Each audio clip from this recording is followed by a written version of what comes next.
بسم اللہ الرحمن الرحیم۔ السلام علیکم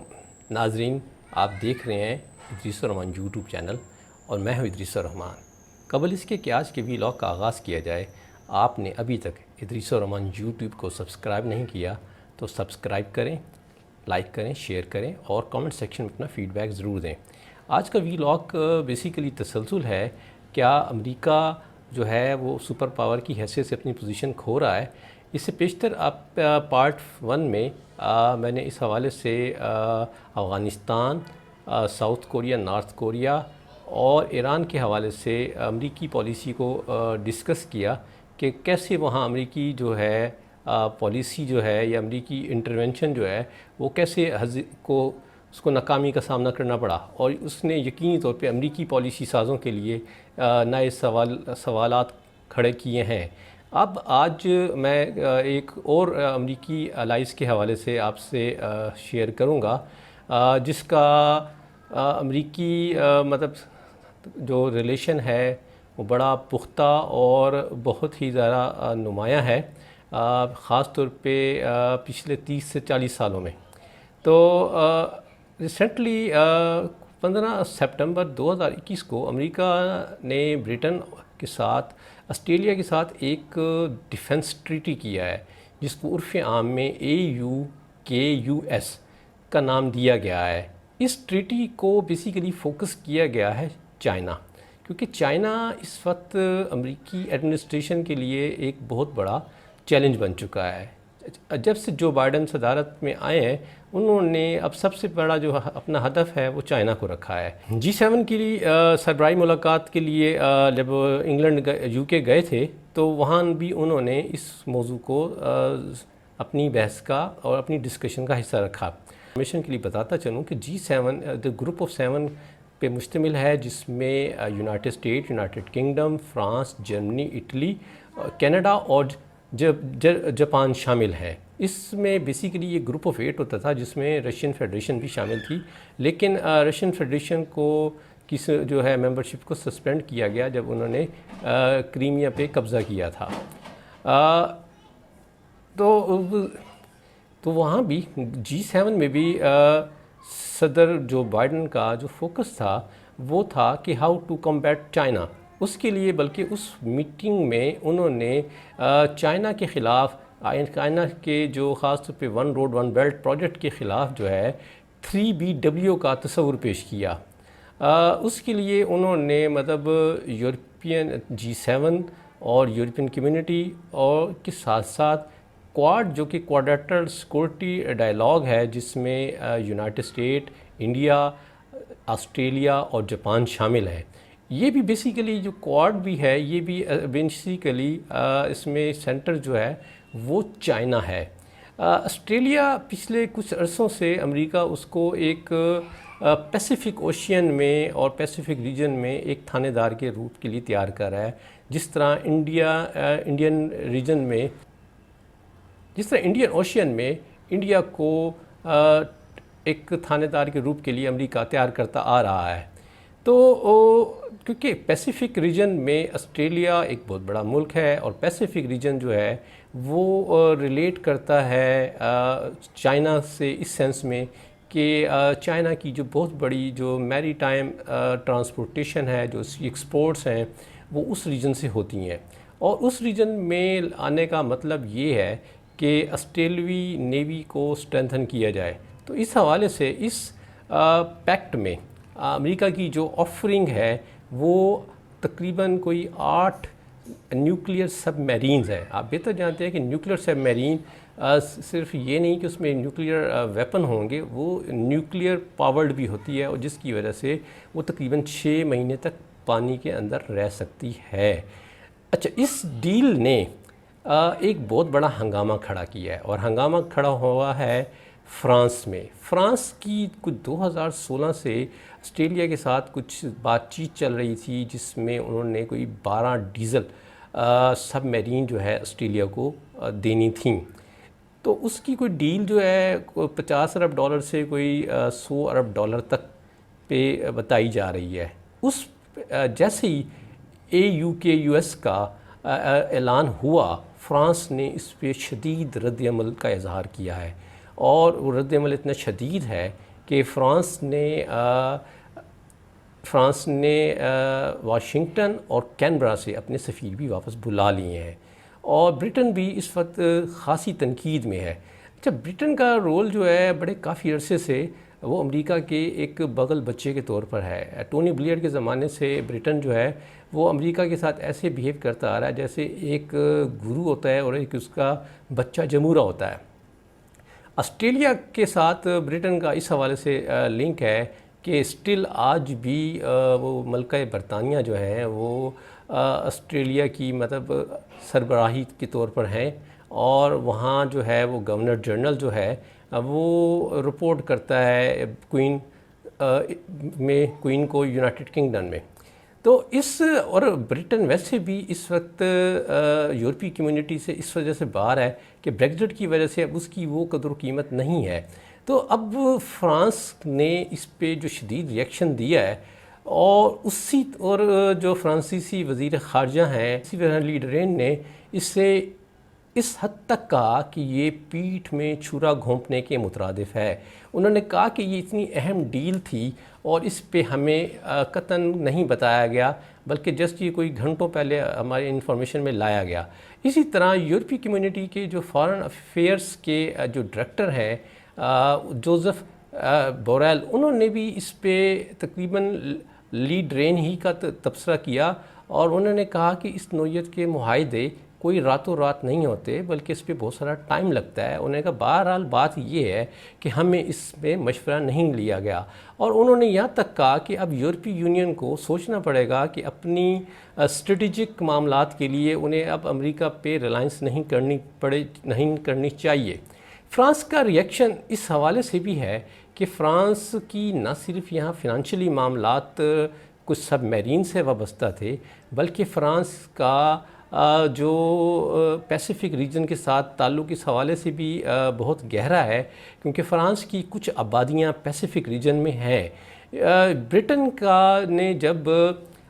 ہانگ کانگ کو چائنا کے حوالے کیا تھا 1996 میں، تو اس کے بعد فرانس یورپی کمیونٹی میں وہ واحد ملک ہے جس کی پیسیفک ریجن میں موجودگی آج بھی ہے، اور اس کے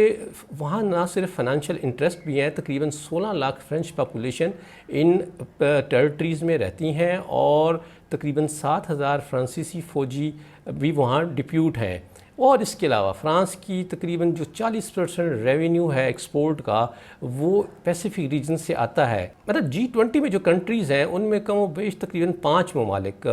انڈونیشیا، انڈیا، آسٹریلیا، جاپان اور ساؤتھ کوریا اسی ریجن میں موجود ہیں۔ تو فرانس نے جو بہرحال ریئیکشن ہے وہ ابھی تک تھمنے کا نام نہیں لے رہا، اور اینتھنی بلنکن تو بہرحال یہ کہہ رہے ہیں کہ ہم نے ان پہ بتایا تھا، لیکن فرینچ ذرائع نے اس کو بڑی شدت سے رد کیا ہے۔ اچھا، دوسری طرف جو آسٹریلوی وزیر اعظم ہے اسکاٹ موریسن، اچھا ان کے ساتھ بھی ایک بہت بڑا ہاتھ یہ ہوا کہ جب 15 سپٹمبر 2021 کو ایک ورچوئل پریس کانفرنس کے ذریعے AUKUS کا اعلان کیا جا رہا تھا، تو وہاں صدر جو بائیڈن اسکاٹ موریسن کا نام بھول گئے۔ اسکاٹ موریسن بہرحال کہتے ہیں کہ ایسی کوئی بات نہیں، ایسا ہو جاتا ہے کہ اکثر آپ سے ٹائم کے اوپر بعض اوقات آپ کو چیزیں کال نہیں ہوتی۔ اس عمر میں جو بائیڈن سے غلطی ہو سکتی ہے کہ اس عمر میں وہ کچھ بھی ہو سکتا ہے، تو اسکاٹ موریسن نے فرینچ رد عمل اس پہ کہا ہے کہ ایسی بہرحال ہماری تو کوئی ڈیل فائنلائز نہیں ہوئی تھی۔ تو اب جو اس مسئلے پہ دیکھیں تو یورپی یونین میں اندر ایک بہرحال فرینچ جو ہے وہ ایک نئی آواز ابھر رہی ہے، اور فرانسیسی وزیر خارجہ جو ان دنوں میں نیو یارک میں یونائٹڈ نیشن جنرل اسمبلی میں اپنے ملک کی نمائندگی کرنے آیا ہیں، انہوں نے اپنے دوسرے کاؤنٹر پارٹس سے اس مسئلے پہ حمایت لینے کا فیصلہ کیا ہے کہ اب یورپ کو اپنی آئیڈینٹی کے بارے میں سوچنا چاہیے۔ اسی بلکہ دورانیے میں یورپی کمیونٹی نے اپنا ایک اسٹریٹجی کو ظاہر کیا ہے، جس میں وہ اکنامکس، پولیٹیکل اور ملٹری حوالے سے اپنی ریلیشنز کو یورپی کمیونٹی کے اندر اور یورپی کمیونٹی سے باہر مستحکم کرنا چاہتے ہیں، کیونکہ ان کا فوکس خاص طور پہ اکنامک ریلیشنز کے ساتھ ساتھ میریٹائم معاملات ہیں ان پہ توجہ دینا ہے، اور اس حوالے سے یورپی کمیونٹی جو ہے اپنی نیول پریزنس کو خاص طور پہ ان ریجنز میں بڑھانے کی خواہش مند ہے۔ اب اسی تناظر میں اگر آپ یہ دیکھیں تو ایک چائنا کو کاؤنٹر کرنے کے لیے صدر جو بائیڈن اپنے پرانے الائز جو ان کے ساتھ برسہ برس، چاہے وہ عراق کی کویت کی انویژن ہو، یا بعد میں صدام حسین کے خلاف کارروائی ہو، یا وہ وار آن ٹیرر میں افغانستان کا مسئلہ ہو، یورپی کمیونٹی امریکہ کے ساتھ کھڑی تھی۔ اب جب کہ امریکہ نے افغانستان اور باقی جگہوں پہ اپنے مفادات حاصل کر لیے ہیں یا ان میں ناکام ہوا ہے، تو اس نے اپنے پرانے الائز کو بھی ردی کی ٹوکری میں پھینکنے کا۔ اس سے پیشتر یورپی کمیونٹی میں دو ممالک پولینڈ اور یوکرائن بھی امریکہ سے نالاں ہیں، کیونکہ ایک پائپ لائن تھی جو کہ جرمنی سے رشیا تک تھی، وہ امریکہ نے ایکوائر کی، اور اس نے گیس پائپ لائن تھی بیسیکلی، اور انہوں نے اس کی جو روٹ کو پولینڈ اور یوکرین سے آؤٹ کر دیا۔ اب پولینڈ اور یوکرائن اگر آپ کو یاد ہو تو یوکرائن تو بیسیکلی سوویت یونین کا حصہ رہا ہے، اور پولینڈ جو تھا وہ وارسا پیکٹ کا، یعنی جو نیٹو کے خلاف کمیونسٹ اتحاد تھا اس کا ممبر تھا۔ ان جو ملکوں میں، اور جب سوویت یونین کا بریک اپ ہوا اور یہ ریاستیں آزاد ہوئیں، تو یوکرائن جو ہے وہ اس کی، کیونکہ سوویت یونین کے ساتھ کچھ محاذ آرائی کے سلسلے رہے تھے، تو اس کا شفٹ جو ہے امریکہ کی طرف ہوا، اور پولینڈ بھی جو کمیونسٹ رجیم جب اس پہ ختم ہوا تو وہ بھی امریکی بلاک کا حصہ بنا، اور وہ یورپی کمیونٹی کو انہوں نے جوائن کیا۔ تو وہ بھی بڑے نالاں ہیں کہ امریکہ نے ان کے ساتھ اچھا نہیں کیا۔ تو امریکہ کی ویسے یہ ماضی کی یہ پرانی اسٹریٹجی رہی ہے کہ جب وہ کام پڑتے ہی اپنے مفاد کو پورا ہوتے ہی وہ آنکھیں بدل لیتا ہے۔ تو اب جب کہ اس سارے منظرنامے میں چائنا امریکہ پہ حاوی ہے، اور چائنا نے یو ایس پہ اپنا رد عمل دیتے ہوئے کہا کہ آسٹریلیا اس حملے سے باز رہے، نہیں تو ساؤتھ چائنا سی میں مرنے والے جو فوجی وہ سب سے پہلے آسٹریلوی ہوں گے۔ چائنا نے اس پیکٹ کو ایک نئی کولڈ وار کا نام دیا۔ اسی طرح یونائٹڈ نیشن کے سیکرٹری جنرل نے بھی امریکہ کو زور دیا ہے کہ وہ چائنا اور اس کے ساتھ جو ہے ایک اور نئی کولڈ وار کا آغاز نہ کرے۔ اس وقت جہاں دنیا میں ایشوز بڑھ رہے ہیں، خاص طور پہ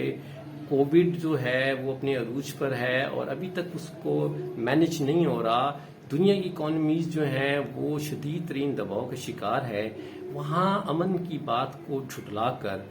محاذ آرائی دینا یہ ایک کچھ دانشمندانہ کوئی پالیسی نہیں لگتی، اور لگتا ہے کہ امریکہ کو اس پالیسی میں پھر کہیں ویسی ہزیمتوں کا سامنا نہ کرنا پڑے جیسے کوئی اس سے بیشتر افغانستان، ایران اور ساؤتھ کوریا کے حوالے سے دیکھ چکا ہے۔ اس کے ساتھ ساتھ ہم آتے ہیں پاکستان کی طرف۔ پاکستان میں بھی امریکہ کا جو تعلقات ہیں وہ آج کل بہت سرد روی کا شکار ہے۔ ہوتا یہ تھا کہ خطے میں جب بھی کوئی امریکی عہدیدار دورے پہ آتا تھا تو پاکستان کو بھی ضرور شامل کیا جاتا تھا، لیکن پچھلے بہت سے عرصوں میں سوائے عمران خان کے ابتدائی زمانے میں جب مارک پومپیو اسلام آباد آئے تھے ایک دورے پر، اس کے علاوہ امریکی لیول پہ کوئی اتنی بڑی خاص جو ہے وہ آمدرفت نہیں رہی، سوائے یہ کہ زلمے خلیلزاد جو کہ افغان ایشو کے اوپر وہ سفارتکار تھے اور میڈیٹر کا کام کر رہے تھے، تو وہ بہرحال آتے رہے، اور حال ہی میں امریکی CIA کے سربراہ نے بھی پاکستان کا دورہ کیا۔ تو امریکہ بھی پاکستان سے اب توقع کر رہا ہے کہ پاکستان شاید پرانی نوکری پہ کام کرتے ہوئے، پرانی تنخواہ پہ کام کرتے ہوئے امریکہ کے لیے وہ خدمات بجا لائے جو وہ 2000 کے عشرے میں کرتا آیا تھا، لیکن شاید امریکیوں کو احساس نہیں ہے کہ اب وہ زمانہ 2000 کا نہیں ہے، اور شاید یہ بات بھی کہنا بلکہ مناسب ہوگی کہ امریکیوں کا معاملہ یہ ہے کہ رسی جل گئی ہے پر بل نہیں گیا، اور افغانستان میں اتنی بڑی ہزیمت کے باوجود وہ آج بھی اس کا ذمہ دار پاکستان کو قرار دیتے ہیں، حالانکہ اس سارے عرصے میں پاکستان نے جو ان کو مشورے دیے تھے، امریکہ نے نہ ان پہ عمل نہ کر کے اپنا نقصان کیا اور پاکستان کا بھی نقصان کیا۔ اب جب کہ امریکہ یہ خواہش رکھتا ہے کہ پاکستان اس کے لیے وہی خدمات سر انجام دے اور وہی پرانی تنخواہ پر، شاید یہ امریکہ کی بھول ہے، اور لانگ ٹرم میں لگتا ہے کہ امریکہ کو سنگین نوعیت کے پالیسی کے حوالے سے جو ہے نتائج بھگتنا پڑیں گے، اور اس نتائج سے امریکہ کے لیے نہیں بلکہ اس کے ساتھ وابستہ جو اس کے الائز ہیں اور دنیا کی معیشت اور دنیا کے پولیٹیکل نظام پر اثرات ہوں گے۔ ناظرین، یہ تھا آج کا ادریس الرحمان یوٹیوب کا ویلاگ۔ امید ہے کہ امریکی پالیسی کے حوالے سے جو باتیں میں نے آپ سے شیئر کی یہ آپ کو پسند آئیں گی، اور پسند آئیں تو آپ اس کو شیئر بھی کریں، لائک بھی کریں، اپنا کمنٹ ضرور دیں۔ السلام علیکم۔